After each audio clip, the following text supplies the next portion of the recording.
of these women. In Trans Nzoia, for example, Your Excellency, we came across women who are blind. And they have a chain of children born out of rape of people they don't know because they can't see them. And in Trans Nzoia, they know them, they call them, they are visited at night. They are visitors who come at night. So you can imagine, Your Excellency, blind women, they don't know who has molested them. They have a chain of children, and these men keep coming and doing the violations.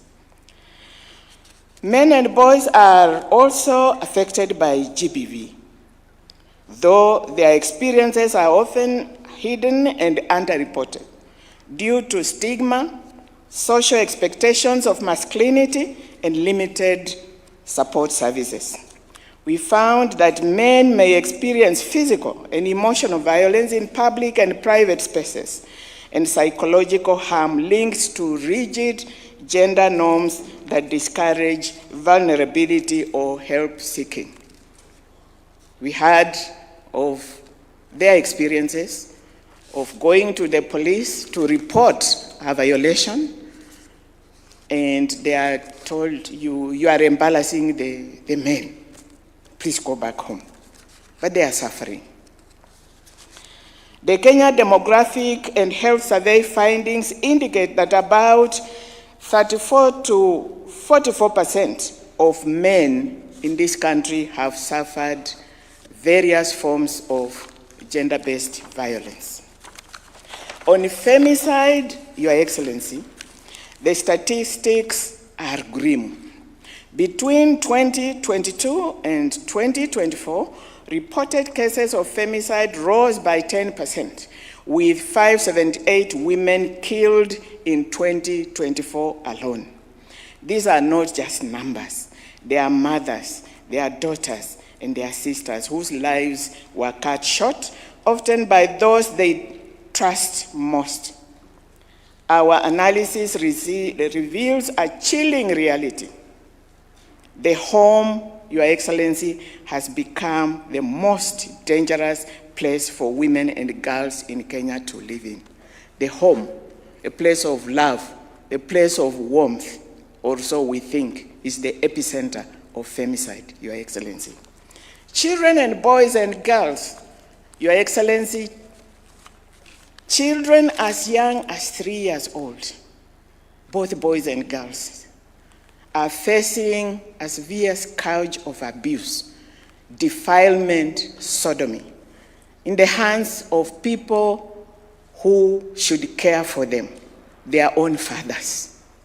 We came across some of the most horrific examples of what our children are going through. In Wajir, we heard of this experience.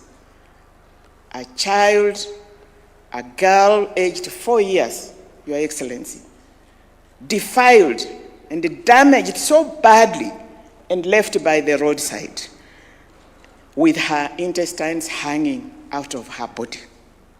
And that is the experience of many of the children we are seeing.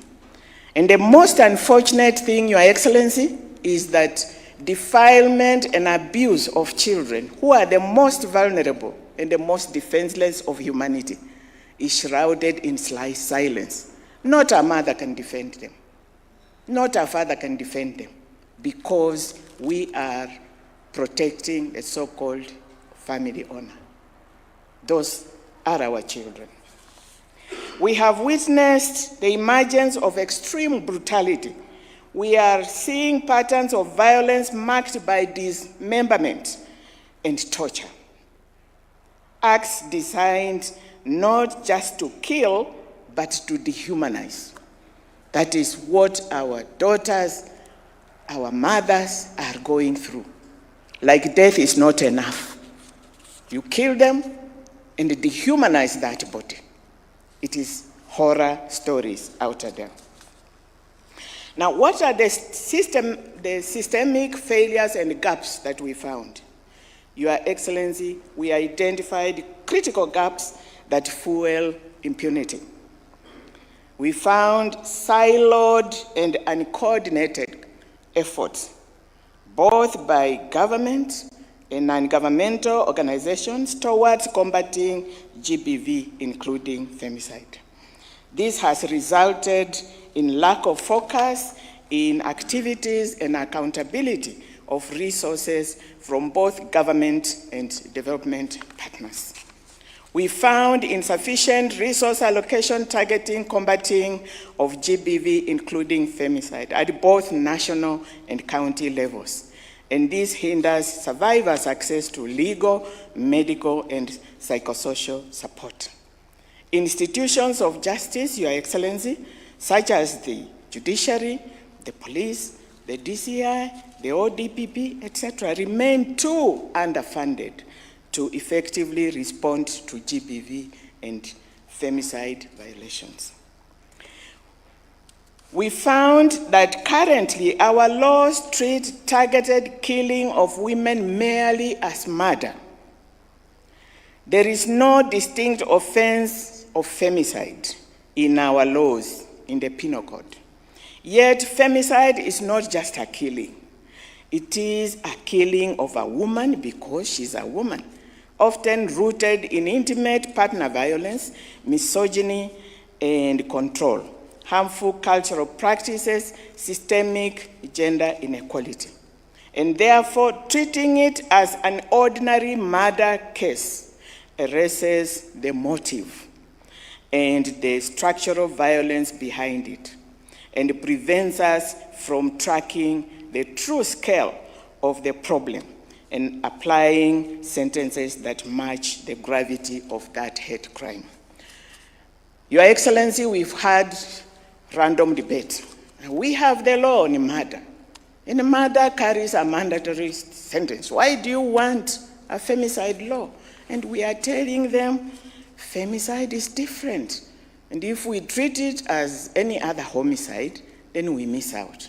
And as I have said, Your Excellency, we miss out on the motives. And this will affect the way we investigate it, the way we prosecute it, the way we adjudicate it. And basically, that is what has been happening. Your Excellency, we found that families and communities are often the greatest barrier to justice. In many counties, clear criminal acts, including defilement and murder, are withdrawn from the justice system and settled through alternative dispute resolution mechanisms, or maslaha. This prioritizes clan harmony over the life and dignity of the victim. We also found that in some communities, harmful cultural practices such as wife beating are seen as normal.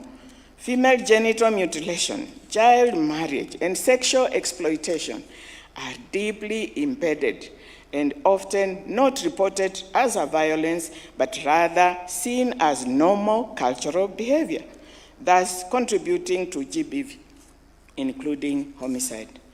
Culture also hinders men from reporting gender-based violence, especially to the police and other law enforcement agencies. Your Excellency, we also found a total disconnect between our Constitution's promise of respect and protection of human rights of all, irrespective of their gender. This is mostly due to ignorance of the constitutional guarantees among many of the citizens. GBV and femicide are fueled by lack of respect for the rights of men and women in this country. Your Excellency, we also found that our response mechanisms are siloed. Survivors are forced to navigate a disjointed system of police, hospitals, the courts, often facing traumatization at every turn due to a lack of resources and training. We also found a data management system that is inadequate, consequences of which render survivors invisible, denies them protection, leads to poor cases tracking across police, health facilities, prosecution and the courts, as well as fueling of impunity for perpetrators. Your Excellency, those are some of the findings. Many more are in the main report. Now, what are our recommendations? Guided by these findings, Your Excellency, the TWG proposes a radical shift in how Kenya prevents and responds to this violence. We have outlined actionable recommendations in this report, some immediate term, some middle term, and some long term. And these include, Your Excellency, we are requesting that you declare GBV, including femicide, a national crisis, because indeed it is. And the reason for this recommendation, Your Excellency, is that once you declare it a national crisis, it will get the highest response from the highest office. And it will get urgent, coordinated, and survivor-centered action. Your Excellency, we pray that you do it as an immediate measure. We also recommend the establishment of a dedicated GBV and femicide police unit to strengthen prevention, investigation, and prosecution of GBV and femicide-related crimes. This unit will recognize GBV and femicide as distinct, complex, and high-risk offense requiring specialized skills, survivor-centered approaches, and coordinated responses. We also recommend, Your Excellency, that you launch a nationwide campaign, and you, Your Excellency, as the champion of that campaign, on what constitutes GBV and femicide, urging for behavioral change through engagement of men and women and boys and community to challenge patriarchal and cultural norms, as well as promote gender equality, human rights, and the respect of all genders as part of our cultural evolution. We recommend that Your Excellency orders immediate installation of CCTV services, cameras in premises, and we have in mind the A, B, and Bs, because we found this is where most of the femicides are taking place. There is no accountability, there are no records. And so, Your Excellency, we pray that you look at that proposal. We also recommend the establishment of a dedicated, predictable, and ring-fenced financing mechanism.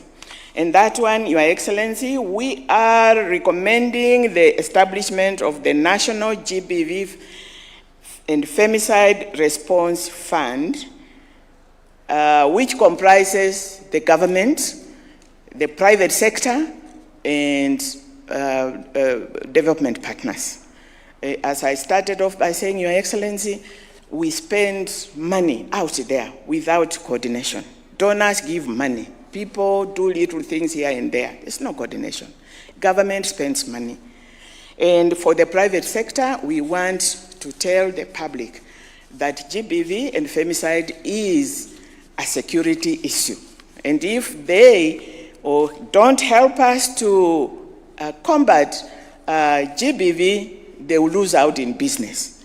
So we make it our collective effort to finance this fund. It is a perpetual fund. And Your Excellency, we are asking that the government ring fences from Treasury nothing less than 15 million per annum, commencing financial year 2026-2027. And the development partners, some of them who have actually approached us and say, we have something. We put it in that fund. And what is the purpose of that fund? It would be to support survivors through emergency medical care It will support psychosocial counseling and trauma care. It will help in legal aid, court support, and witness protection. It will provide for safe shelters, rescue centers, and temporary housing. It will help in economic integration of victims. Community education, and Your Excellency, we have requested you to launch this nationwide campaign, which is going to continue, and part of the funding will go into programs that will sustain that campaign. We want to engage men and boys in GBV prevention. Money will go there. School-based education on respect for equality and human rights, it will go there. Early warning and community protection, it will go there. Your Excellency, hope I'm not taking too much of your time, but I'm just about to finish. Now, we are also recommending the formation, the establishment of a multi-sectoral committee headed by somebody we are calling a chief coordinator who understands the philosophy and the ethos of this report, and the same to be located within the presidency. And its work shall be to undertake and oversee a cohesive and coordinated implementation of the recommendations of this report. We can't afford to lose it. It will also operationalize the GBV and Femicide Response Fund. It will also undertake fundraising activities towards the fund. I believe, Your Excellency, that this team, the great team of 43 members of us that you appointed, has great potential. They have shown dedication, they have shown skill, they have shown understanding of the scourge of GBV, including femicide. I would not be overstretching if I said, as you put up this implementation committee, you can pick from, and I can vouch for any one of them, Your Excellency. Legislative reform, we have several, but I'll pick out the most important. We recommend Your Excellency tasks the Attorney General to initiate immediate amendment of the Penal Code to define and codify femicide as a distinct offense separate from murder or general homicide. The other law that we are recommending is the enactment of what we are calling a Citizen Obligation Act, which will require all citizens to report any cases of GBV, including domestic violence, which is hitherto treated as a private act. Your Excellency, we came across very, I don't know if they were amusing or saddening, but domestic violence is so rife. The beating, and that's where the women are dying. And yet, they can scream, and nobody turns up. In fact, we were told it is only dogs who come, which come. And then after the woman has died at the burial place, then everybody, this one, we knew it was coming. And nobody reports to the police. Now, the Citizen Obligation Act will take care of that. That everybody, and if you do not report a violation, you will be held as complicit in the commission of the crime. So we also recommend a mandatory national GBV response training across all sectors, and teaching of human rights and gender-based violence and gender equality across all training and school institutions, from the lowest to the highest level. As I said, we have a beautiful constitution, but everybody is ignorant about it. And killing of women, killing of men is because of lack of respect for the human rights of those persons. And yet we have a good, rich human rights instrument. We recommend a one-stop GBV recovery center in every of the 47 counties to take care of legal aid, medical care, psychological support, shelter services, etc. Data system, we recommend the creation of a national GBV and a femicide observatory. And we have listed the functions. The data collection is a problem here. In conclusion, Your Excellency, and thank you so much for inviting us and giving us this opportunity, we are saying that normalization of this violence is a direct threat to our constitutional promise of the right to life and human dignity. It is a threat to our economy. And Your Excellency, statistics from the National Commission on Gender and Equality show that this country loses nothing less than 46 billion Kenya shillings per annum because of GBV. That is a huge dent in our economy, which if we injected in our economy, the dream of Singapore could be real. Thank you very much.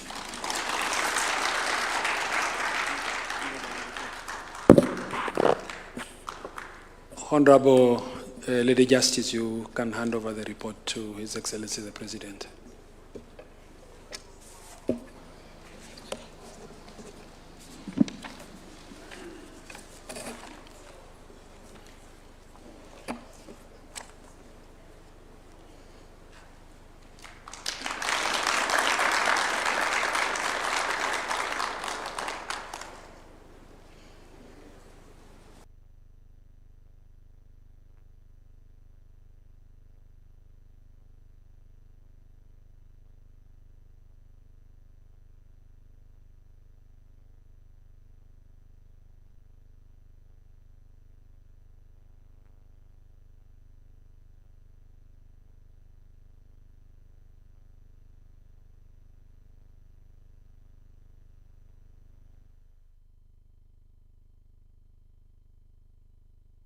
Cabinet secretaries and principal secretaries present, the members of the technical working group, distinguished guests, ladies and gentlemen, it is also my pleasure to join you today as we receive this report.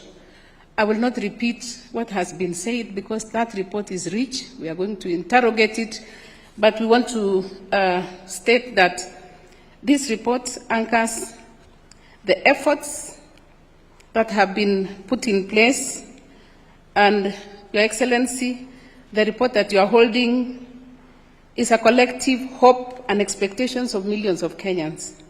The Ministry of Gender, Culture and Children's Services is dedicated to coordinating the implementation of this recommendation in partnership with all state actors and non-state actors.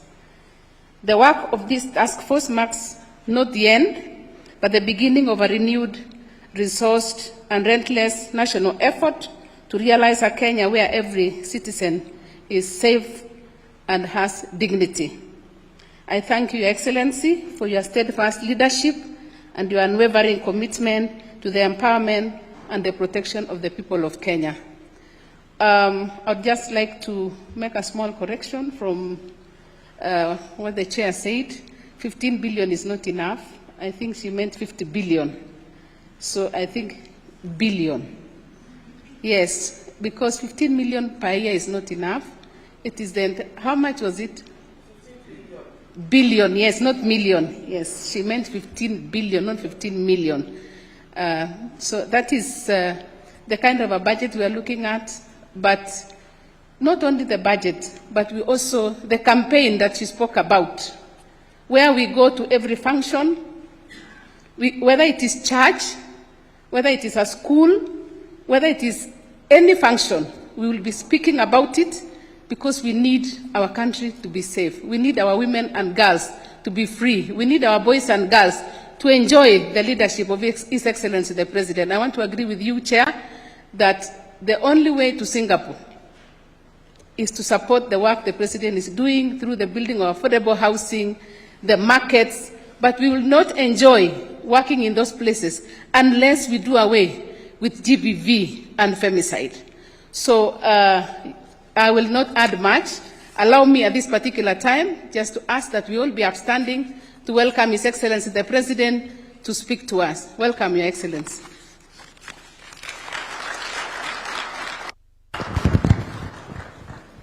Thank you very much, CS. Please, let's take our seats. Asante sana.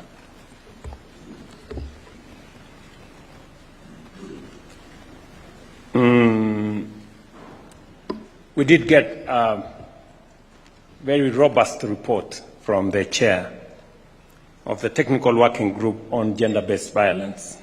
Therefore, I will be brief in my remarks because I think she has outlined for us what needs to be done, and we are better off getting started on what needs to be done. But allow me to thank the chairperson of the Working Committee, Dr. Nancy Barasa, and all members of the task force for their thorough and far-reaching work. I commend you for engaging Kenyans across the 47 counties, listening to survivors, listening to experts, communities, and institutions, and for confronting this painful national challenge with courage and depth.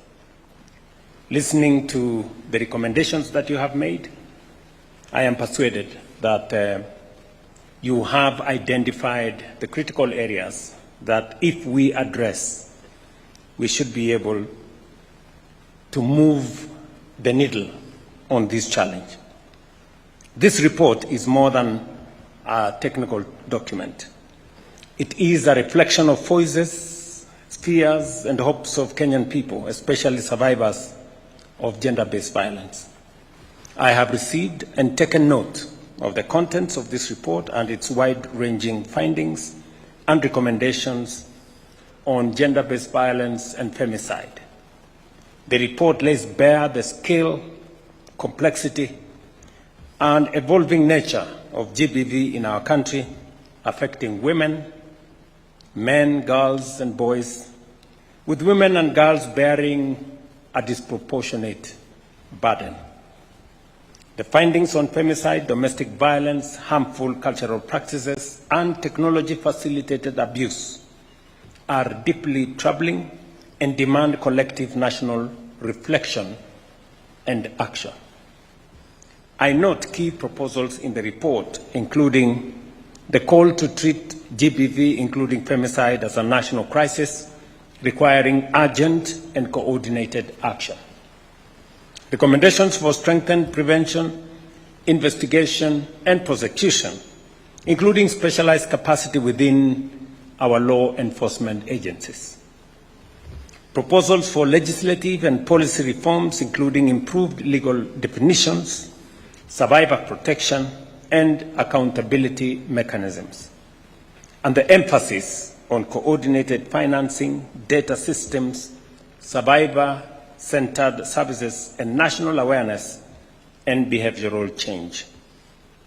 These recommendations speak to the need for institutional coordination, adequate resourcing, and a whole of government and a whole of society response. I wish to assure the nation that all recommendations will be carefully considered and subjected to due process in accordance with our Constitution and the law. The report will be reviewed through the appropriate government mechanisms, including the Cabinet, relevant ministries, departments, and agencies to determine policy, legislative, and administrative action. Where legislative reforms are proposed, they will be processed through the established constitutional and parliamentary procedures. Even as we consider this report, I wish to reiterate the Government of Kenya's will and will continue to support and take decisive action to end the scourge of GBV in all its forms. Immediately, the CS responsible for this space will work with the colleagues, and within the next 1 month, we will have processed it through Cabinet under my chairmanship, and we will take the appropriate actions as have been recommended by the chair here. Violence against any Kenyan is unacceptable.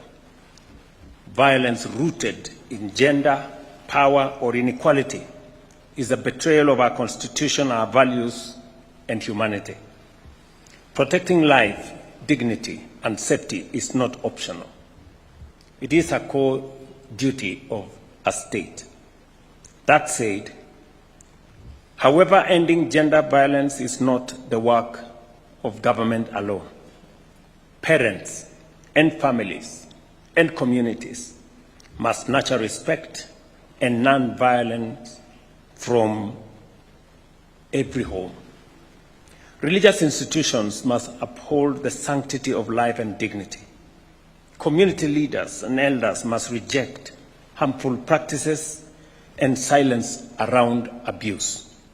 We must all, as we have been implored here, reject violence around abuse. We've had men get beaten, but because they do not want to look weak, they cannot report. And then women are beaten on the other side, and because it is culture, they do not want to report. Otherwise, they make the men look like they are not doing the right thing in accordance to society's norms. So we end up with violence and a lot of silence around it. Security agencies must act firmly, professionally, and without fear or favor. Citizens must speak out, report abuse, and stand with survivors. Every Kenyan has a role to play in ensuring that GBV is prevented, reported, and punished. And therefore, I am very happy with the work that this committee has done, this task force has done. I commend you for, I went through the report, and I am persuaded beyond any doubt that you did apply your minds and effort appropriately. And as a means of ensuring that we pay you back, we will make sure that this report is implemented. And therefore, Waziri, you have your work cut out to process this through cabinet. And if we need the services, the support, the input of any one of the members here, please allow us to reach out to you so that together we can see this report implemented. Let this report mark not an end, but a turning point, from silence to action, from impunity to accountability, and from fear to safety. Together, as a nation, we must ensure that no Kenyan lives in fear because of their gender. I thank you. My congratulations to all the members here, and you have brought out what was expected of this committee, and therefore we will roll the rest of government into action to make sure that we protect our families, we protect our children, we protect women, girls, boys, and everybody. Thank you very much. I know we were supposed to start this meeting earlier, but the earlier meeting that was here took longer, and I have another meeting that has just started. I have a virtual meeting with another 7 heads of state. You will allow me to cut short here and to wish you the very best. Asanteni sana.